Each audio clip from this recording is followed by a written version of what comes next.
I now humbly invite our correspondent, Sister Tekla Joseph, who is always a strong pillar of moral support and a boon to all our hearts, an ardent person to felicitate our outgoing students of grade 12. Respected Chief Guest, Advocate Ms. Saravanan,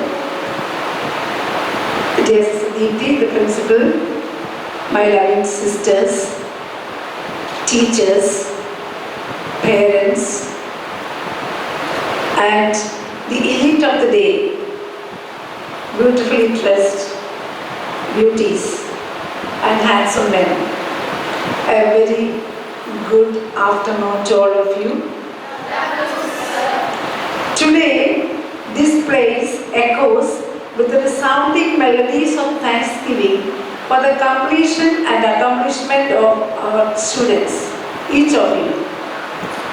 To give thanks for all that you have been challenged by, all that you have experienced, all that you have achieved during the past 12 years.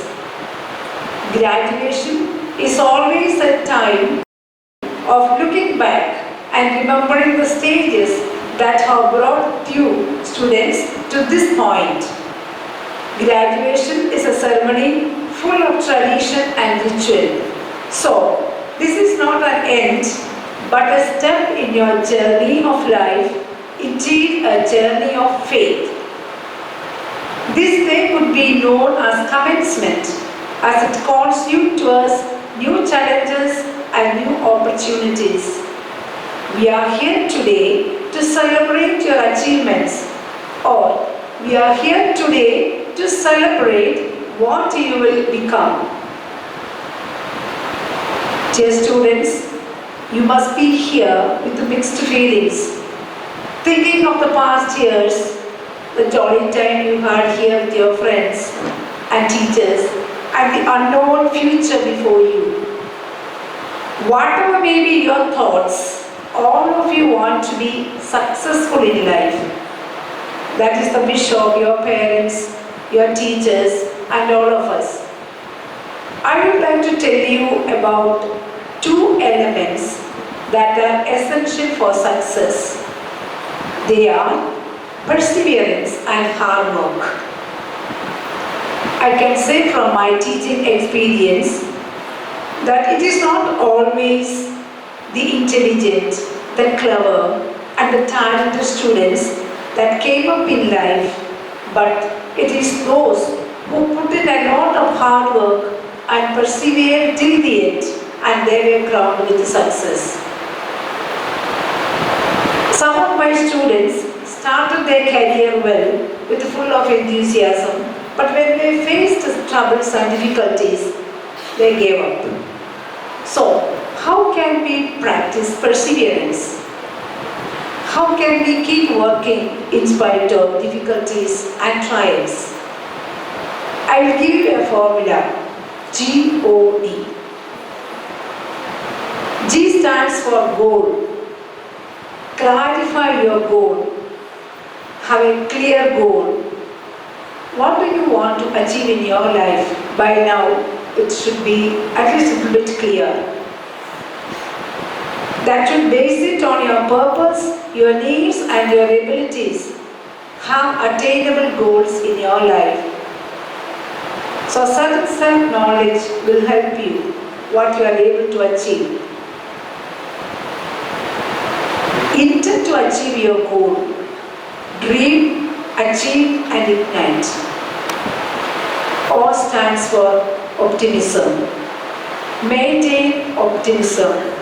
Don't be afraid of failures. Perseverance comes from failing and then getting up. You know the story of two frogs in a pail of milk. They struggled. They were tired. One of them said, I am exhausted. I give up. And he died. He sank into the milk. The other one did not give up. By moving the milk continuously, he churned, and in the end it became solid. And it formed a kind of logic pad, and he came out. That's the result of perseverance and optimism. The third D stands for discipline. Slow and steady often wins the race. When you have discipline in your life, you can make small sacrifices in the present for a better life in the future. For example, when you have discipline, you make a sacrifice of saying no to your mobile phone, maybe, or saying no to your cozy bed and get up in the morning to study. So those little sacrifices because of your discipline. You remember the famous Spanish violinist Saraste. He was a genius. People congratulated him saying, "You are a genius. Your violin playing is wonderful." He said, "What? Genius? For 45 years, I have practiced 40 hours a day. Now, they call me genius." How much hard work the fellow has put in? 45 years, per day 14 hours. That's why we say, genius is 90% perspiration, 10% inspiration. So, to achieve anything, you need hard work. So, make up your mind. So, discipline also builds good habits, helps to manage your time better and achieve your goals. Discipline also reduces your stress. So, we have the formula GOD. What is GOD? It is? Okay. GOD, how do you pronounce? God. So, GOD stands for God. You will be able to do all this only with the help of God. So, rely on God in your decisions and in your plans. The Bible says, "Unless the Lord builds the house, the builders labor in vain." Children, God has a plan for each one of you, and you have the responsibility to fulfill that plan.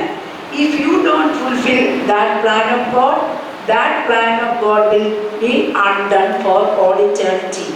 So that is your responsibility. So each one of you as unique human being, God has given a unique purpose, a unique plan in your life. Whichever religion you belong to, I am sure you believe in the power of God. Continue to trust Him. Only God can help you in your effort to be hardworking and persevering.